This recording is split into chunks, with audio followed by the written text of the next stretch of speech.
Good afternoon, ladies and gentlemen, and welcome to Istanbul for the UEFA Europa League group stage draw. Today we're joined by representatives from the teams that have qualified, all of whom are waiting to discover who they will be facing in this year's competition. Also, a warm welcome from my side. And Pedro, this season promises to be a quite different one for the UEFA European Club competition, with the addition of a brand new tournament, the UEFA Europa Conference League. And the introduction of the Conference League means exciting new changes to the UEFA Europa League as well.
There we have it, one brand new competition and a groundbreaking approach to the UEFA Europa League as well. There is a lot to look forward to in UEFA's premier club competitions. Return bigger and better than ever. Yes, and Petra, of course, last season's Europa League delivered drama, excitement and thrills on a totally new scale, with Villarreal lifting the trophy for their first time ever in club history. That's right. Let's take a look back at some of the highlights from what was truly a magnificent competition.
Congratulations again to Villarreal on their first major European title and to their coach, Unai Emery.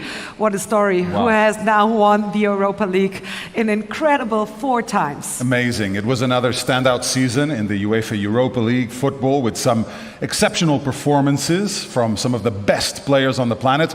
But, Laura, there can only be one UEFA Europa League player of the season. And the award is voted for by the 48 UEFA Europa League clubs that featured in last season's competition, along with 55 football journalists, with 3 players shortlisted for the trophy. So the nominees are Edinson Cavani of Manchester United, whose 6 goals in the competition included the equalizer in the final itself. Bruno Fernandes, also Manchester United, who was a creative tour de force in their run to the final. And Gerard Moreno of Villarreal, who led the line for the Yellow Submarine, scoring 7 goals in 12 appearances. And this year's trophy goes to Gerard Moreno. Congratulations.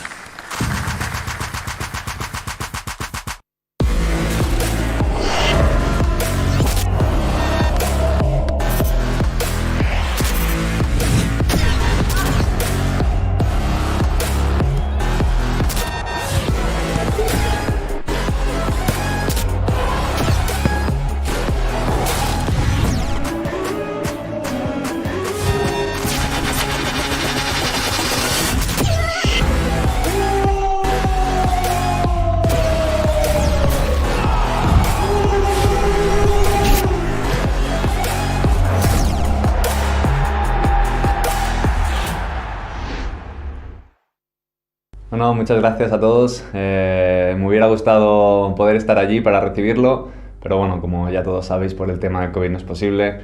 Me hace mucha ilusión este premio, porque para nosotros la temporada pasada significó una temporada histórica para el club, para el Villarreal, por conseguir el primer título en su historia, el primer título europeo. Por eso nos hace mucha ilusión. Por el premio quiero agradecérselo a todo el mundo que lo ha hecho posible, tanto a los que me han votado, pues darle las gracias, al cuerpo técnico y a mis compañeros, evidentemente, que al final han hecho posible también que yo pueda tener este reconocimiento, ¿no? Evidentemente al club y a la afición también. Y bueno, muchísimas gracias a todos, que lo he dicho antes, pero lo vuelvo a decir, ¿no? Me hace muchísima ilusión recibir este premio que para mí es muy importante. Así que gracias y espero que vaya todo bien y nos vemos pronto. Un abrazo. Incredible season from Gerard Sharpshooter from Villarreal, our UEFA Europa League player of the season. Right, now it's almost time for us to begin the draw for the UEFA Europa League group stage, and this season's final will be played at the Ramon Sánchez Pizjuán Stadium in Valencia, in Sevilla. Sevilla, because Sevilla is one of the most successful clubs in the UEFA Europa League history, having won the trophy 6 times. And our next guest was an important player of the winning teams from 2006 and 2007.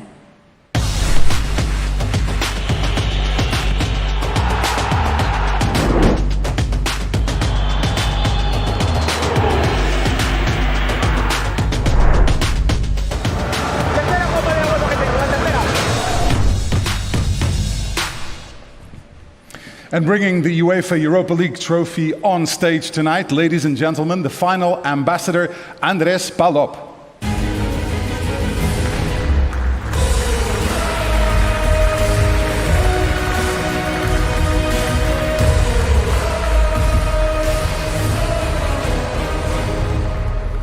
It's quite a heavy one.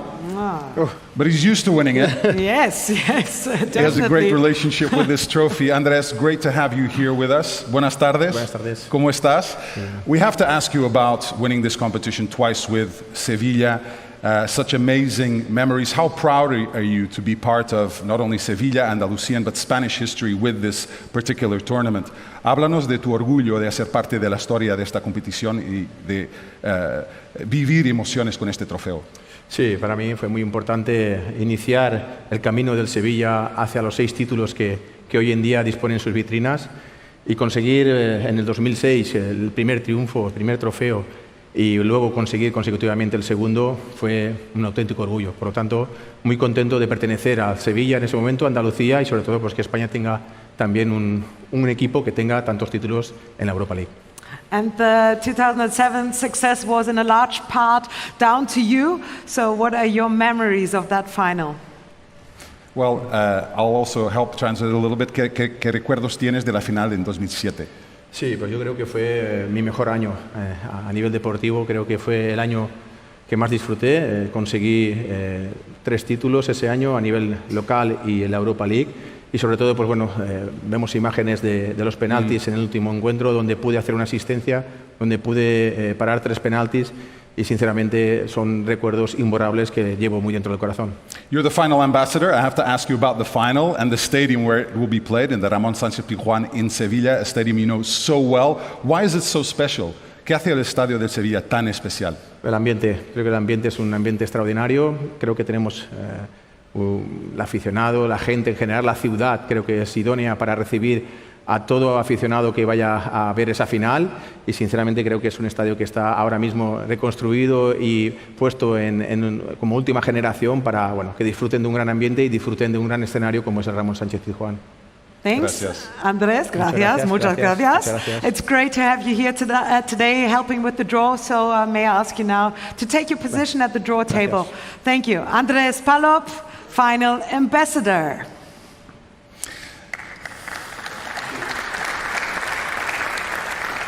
Now it's time to introduce our special guest who will also be helping us out with the draw. And it gives me great pleasure to welcome a man who represented Villarreal with distinction for 11 years and was also a member of Spain's title-winning UEFA Euro 2008 squad.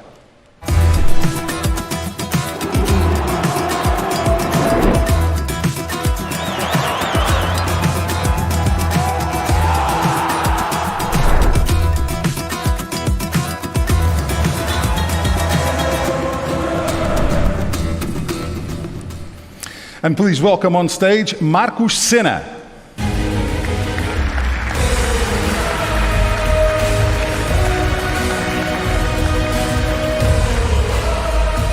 Hola. Marcus, welcome. Bienvenido. Great to have you here. I have to ask you about the final last year because it was such a dramatic one, an emotional one. You're normally used to being out there on the pitch. How was it watching it as a fan and as someone who works with the club now? Háblanos de cómo fue vivir esa final loca el año pasado con Manchester United como aficionado y como alguien que trabaja en el club ahora. Bueno, he disfrutado muchísimo, pero también he sufrido. Yo sé que en el campo se sufre mucho, tanto la parte física como mental.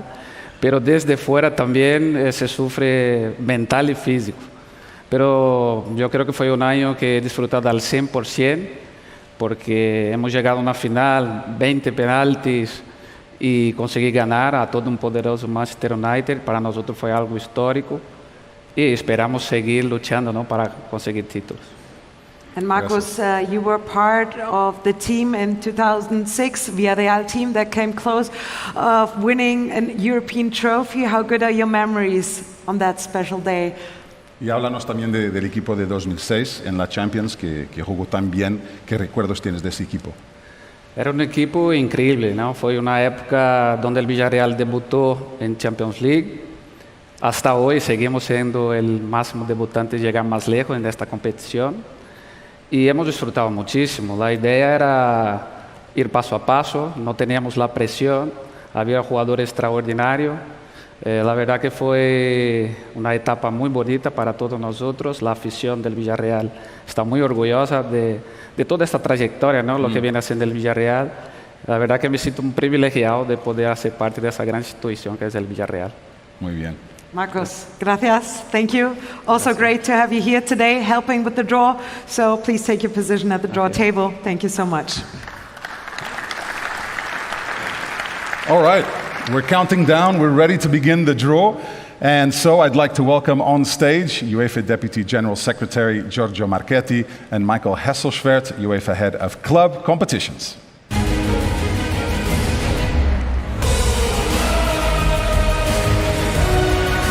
Marcus. Okay.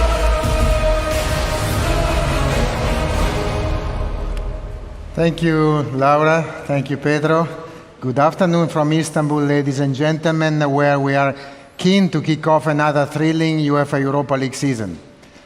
First of all, let me congratulate the teams that made it to the group stage, and in particular, those who feature in the competition for the very first time.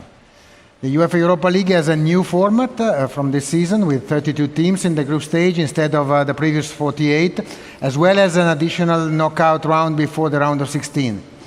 We have no doubts that these formats will further enhance the level and quality, and new excitement will be added for the fans of this competition throughout the entire season. We're very much looking forward to another brilliant chapter of European club football, whose final act could not have a more appropriate venue, as the Ramon Sanchez Pizjuan Stadium is the home to Sevilla FC, the club which has such a love affair with this competition that they have won a record 6 times. Best of luck and a great European campaign to all clubs involved in today's draw. Indeed, Giorgio, thank you very much. Let's take a look at the technical procedure for this season's UEFA Europa League draw.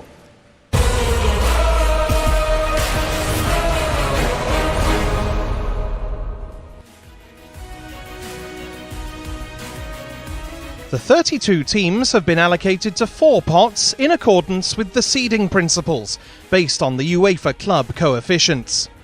Pot 1 will comprise the top 8 clubs in the club coefficient rankings, Pot 2 the following 8 clubs in the rankings, and so on for Pots 3 and 4. For TV coverage reasons, clubs from the same association are paired in order to split their kick-off times, that is, one early and one late. For this reason, the 8 groups will be distinguished by colours. Groups A to D will be red, and groups E to H will be blue. When a paired club is drawn, for example into a red group, A to D, the other paired club, once it has been drawn, will automatically be assigned to one of the 4 blue groups, E to H. In addition, pairing principles will also be applied between UEL and UECL. Therefore, in the case of associations with 1 representative in the UEFA Europa League group stage and 1 representative in the UEFA Europa Conference League group stage, these clubs will also be paired so that their matches kick off at different times. In the case of associations with 1 representative in the UEFA Europa League group stage and 3 representatives in the UEFA Europa Conference League group stage, the UEFA Europa League club will be paired with the unpaired club in the UEFA Europa Conference League group stage. In the case of associations with 3 representatives in the UEFA Europa League group stage and 1 representative in the UEFA Europa Conference League group stage, the unpaired UEFA Europa League club will be paired with the club in the UEFA Europa Conference League group stage. A ball is drawn at random from pot 1. The team drawn is placed in the first available group in alphabetical order from A to H, as indicated by the computer. For example, if the team drawn has all 8 options from A to H available, it will be automatically allocated to Group A. In a similar way, if the team drawn has only 6 options available from C to H, it will be automatically allocated to Group C, and so on. It must be noted that the number of options available to a team depends not only on the team's own attributes, for example, winter venue, and those of the teams already drawn, but also on the attributes of the other teams still to be drawn. This is due to the computer calculations needed to anticipate all possible scenarios and to prevent any deadlock situation. This procedure will allocate all teams to the various groups. Then it will be repeated for the teams in pots 2, 3 and 4 in that order. At the end of the draw, a computer will assign the final positions of the teams within their group. These positions will determine the order of the home and away matches, as well as defining which matches are played with an early or late kick-off. The match calendar will be released on Saturday morning at the latest.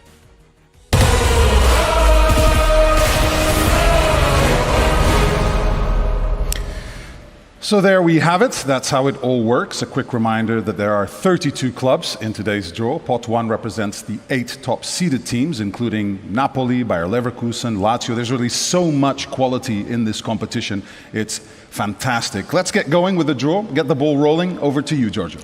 Thank you very much. Not really to me, but to the safe and big hands of Andres Palop. So Andres, the stage is all for you. And you have to tell us how we allocate these clubs to the groups. Please. First club. First club in the Europa League draw here in Istanbul, to be drawn out by Andres Palop. Olympique Lyonnais. So we start with Olympique Lyonnais. Olympique Lyonnais obviously can go into the first group, which is Group A. That is for them. Andres, you can go ahead and give us another team for the next available group. So Olympique Lyonnais is in Group A, the semi-finalists of 2017. Monaco. And we have a club from the French League, AS Monaco, Group B for AS Monaco. Another team, please. Monaco participated in 5 European semi-finals in the 90s.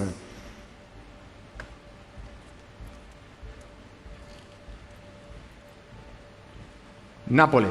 Now we move to Italy with Napoli. For Napoli, Group C is available, and then we allocate Napoli to this group. We are ready to see the fourth one. For the time being, we have allocated Napoli. Winners in 1989 with the great Diego Armando Maradona. Olympiacos. Olympiacos now, for Olympiacos, Group D is available, so Olympiacos will take the top position in Group D. 5 times in the round of 16 for Olympiacos, including the last 2 seasons. 3 teams left to draw. Lazio. Now Lazio. Lazio has allocated to Group E. For Lazio, Group E, finalists of 1998, but Lazio has a special relationship with the Europa League. It's the Italian club having played the most matches and won the most matches in this competition since the start of Europa League. Braga. Now to Portugal with SC Braga. And for Braga we have Group F. Braga were finalists in an all-Portuguese final played in 2011.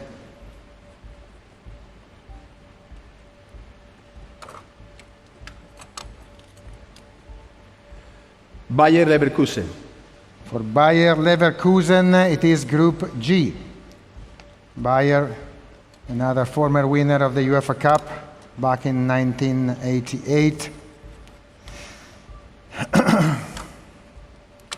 The final one in the spot.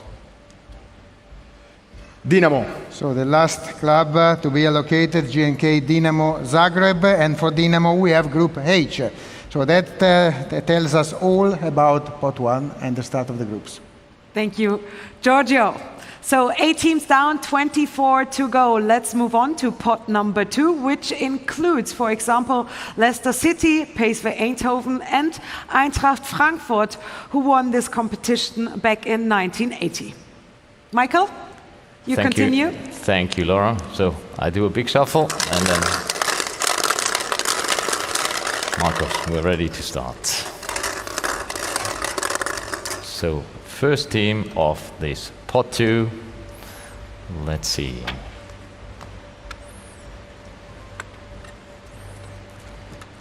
First matchup. Rangers FC will be allocated to Group A, where they'll be meeting Olympique Lyonnais. Rangers already played a final in Manchester. We go on.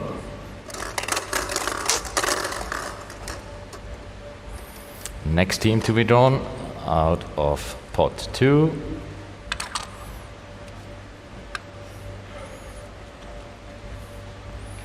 PSV Eindhoven. PSV Eindhoven will be allocated to Group B, where they will be meeting and competing against AS Monaco. Also PSV, former winner in 1978. Next one.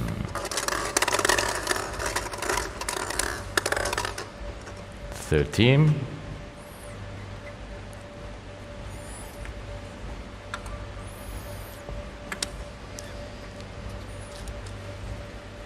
Leicester City. Leicester City FC, and they will be put into Group C, meeting SS Napoli. We go on with the next team to be drawn in this pot.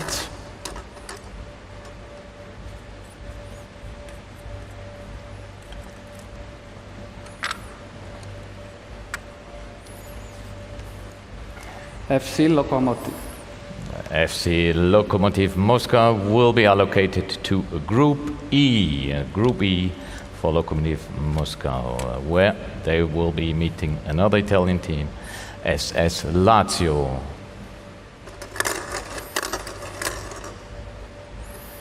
Halfway through, 4 more to go.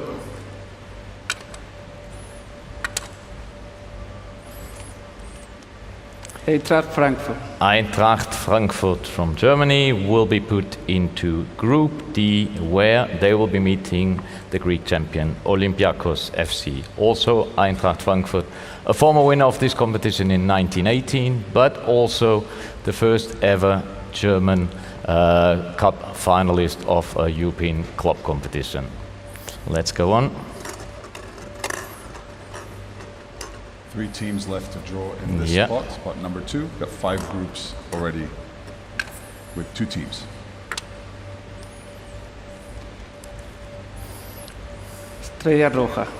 Yeah, that's FC Crvena Zvezda or Red Star from Serbia, will be put into Group F for Red Star.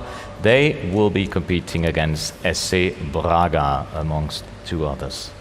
2 more to go.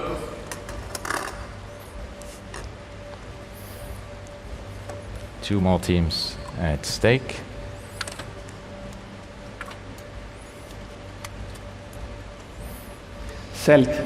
Celtic FC from Scotland, and they are put into a group. Finalists of this competition in 2003, where it was also hosted in Sevilla. And now the last one to go. Shouldn't be a surprise.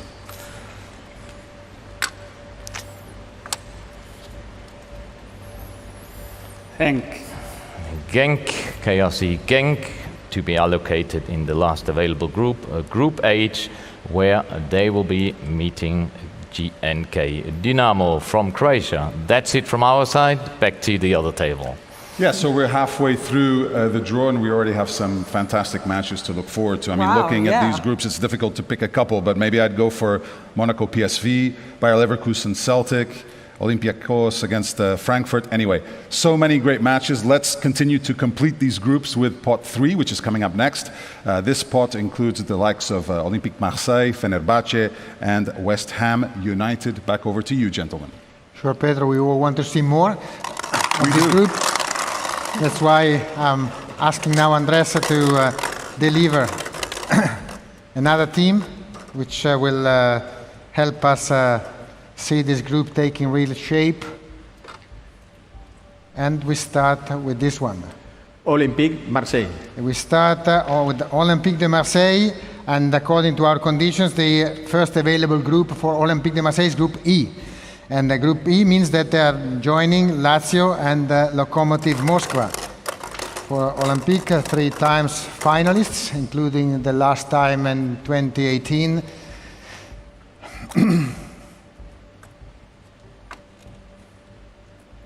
Sparta Praga. Sparta Praha can go into Group A.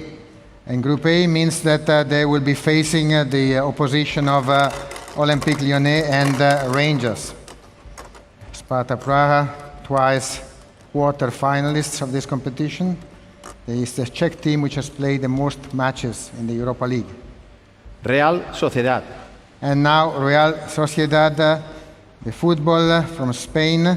Group B from for Real Sociedad, where they find AS Monaco and PSV Eindhoven. So Real Sociedad, they qualified from their group stage in each of their 2 previous participations, including last season. Spartak Moscow. Now Spartak Moscow. And for Spartak Moscow, we have Group C. In Group C, there are already Napoli and Leicester City. So Spartak is a club which reached 3 times the semi-finals in the 90s of 3 different competitions. Fenerbahce. Now Fenerbahce, a club located not far away from where we are today. So Fenerbahce joins Group D together with Olympiacos and Eintracht Frankfurt. So next, ready to see, we have Group F, G and H, still waiting for their 3rd club. Ludogorets. And this, the first is PFC Ludogorets, which is allocated to F, Group F for Ludogorets, where there is SC Braga and there is FK Crvena Zvezda. 2 left. Only Who do we 2. have next? Real Betis Balompié. So from Spain, Real Betis, and Real Betis joins Group G together with Bayer Leverkusen and Celtic FC. Yes, we just want to see this name, although we can imagine. But it's important to show it so that we can conclude pot 3 with Group H.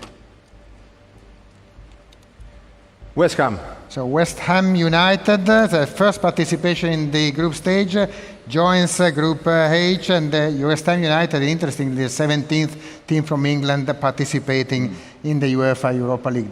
There are 17 different teams. So, floor is back to you, Laura. Yes, thank you. That completes pot number 3, and 3 of our 4 teams in each group are now known, and we can look forward to some fantastic matches, great quality in this competition. Looking at Group G, for example, Bayern Leverkusen, Celtic, Real Betis, wow, Leicester City, Napoli, some great matches. Looking forward to that. And now we're looking at pot number 4, our final pot, featuring clubs like Galatasaray, Brøndby and Rapid Wien. Michael. Thank you very much. So, Here we go, completing the groups we are for ready. next season's Go ahead. UEFA Europa League. So, first team of this final pot, pot number 4. Let's see to which group this team will be allocated. Galatasaray. Galatasaray from Turkey, neighbor from here, will be allocated to Group E. Group E, where they will be joining Lazio, Lokomotiv Moscow, Olympique de Marseille, and of course Galatasaray. They are the first Turkish winner of a club competition in 2000. We can go ahead.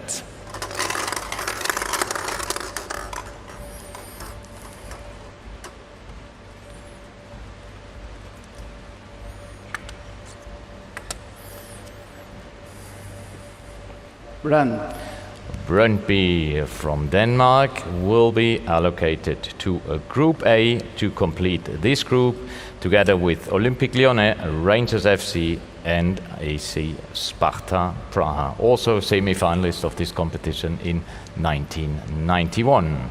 Next one to go, please, Marcus.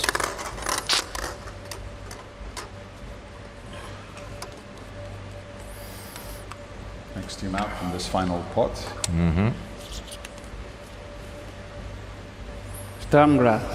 Sturm Graz from Austria will be added to a Group B. Group B, where they will be joining and competing against AS Monaco, PSV Eindhoven and Real Sociedad. Also history in this competition, where they played already a quarter-final in 1984. Almost halfway through.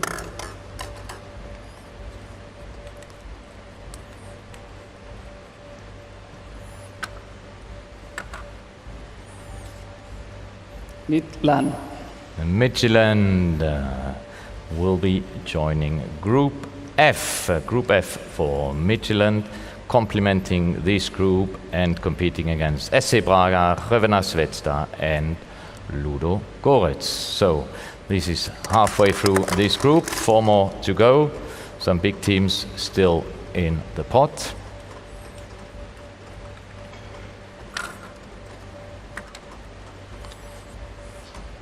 Legia Warsaw. Legia Warszawa, domestic champion, will be allocated to a Group C. Well, some nice opponents there with Napoli, Leicester City and Spartak. Moscow, sorry. That's Group C. Exciting group ahead of us. We can go ahead.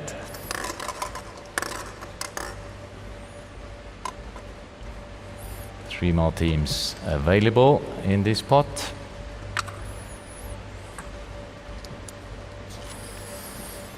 Antal. Royal Antwerp FC has been put into Group D as the first available group, where they will be facing Olympiacos, Eintracht Frankfurt and Fenerbahce. So the last two ahead of us.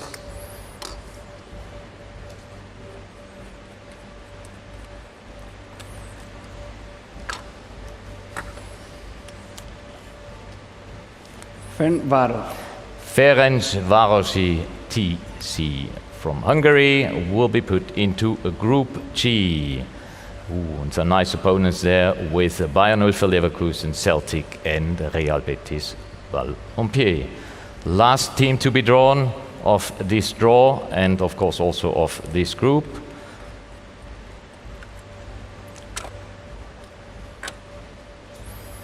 To complement the lineup. Rapid Vienna. Rapid Wien will be put into Group H, the remaining group, Group H, for Rapid Wien facing GNK Dynamo, KRC Genk and West Ham United. That's it from our side. Back to you. Well done, gentlemen. We have now all groups complete, so let's go through the lineup, and dare I say a star-studded lineup, starting in Group A with Olympique Lyonnais, Rangers, Sparta Praha and Brøndby. In B, it's Monaco, PSV, Real Sociedad and Sturm Graz. In C, Napoli, Leicester, Spartak Moscow and Legia Warsaw. And in D, Olympiacos, Eintracht Frankfurt, Fenerbahce and Royal Antwerp. I will continue with Group E. We have Lazio, Lokomotiv Moskova, Olympique de Marseille and Galatasaray. And in Group F, we will find Braga, Red Star from Serbia, Ludo Goretz and Midtjylland. And in Group G, Bayern 04 Leverkusen, Celtic, Real Betis and Ferencvárosi. And in Group H, Dynamo, Genk, West Ham United and Rapid Wien. There we have it. Thank you, everybody. Thank you, gentlemen. Thank you, everybody, for joining us today. We had a great draw. Looking forward to a great season. And a special thank you to our special guests tonight, helping us out with the draw, Marco Senna. Thank you very much. And our final ambassador, Andres Palop. That's right. And by the way, congratulations as well to the UEFA Europa League Player of the Season, Gerard Moreno, an award we attributed tonight. Now, the UEFA Europa League group stage matches kick off on Thursday on the 16th of September.